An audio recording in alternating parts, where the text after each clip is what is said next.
Hey, welcome back to our Locked On Sports NBA trade deadline special. Fast and furious all the way to the finish line. That's why we've got our guy Brendon Kleen here from Locked On Suns.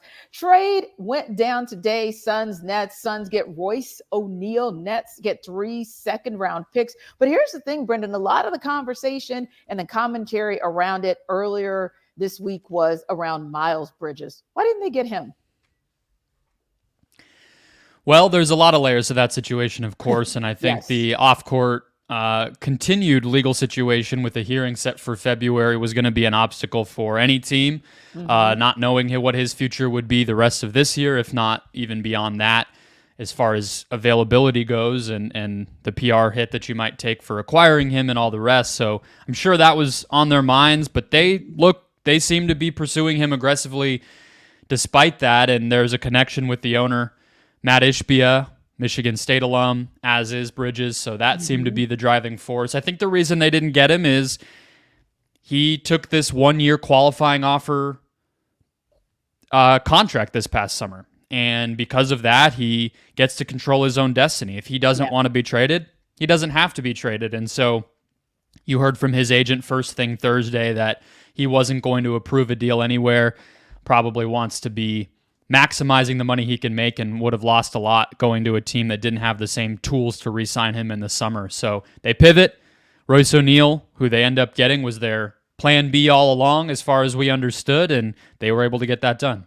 Indeed. And a player in Royce O'Neale who brings some good things to the table. You've got yourself a veteran. You've got a better backup option maybe than what you have right now. And when you look at this Suns team that tends and has been one of those hottest teams, but every now and then kind of has that off night. And particularly in having seen them here a couple weeks ago or really a couple days ago when they took on the Hawks, you kind of see in that fourth quarter where the team just kind of falls, I don't want to say off a cliff, but close to it. So you probably needed some additional backup or some additional resources, especially in a very competitive Western Conference as they get closer and closer to the postseason.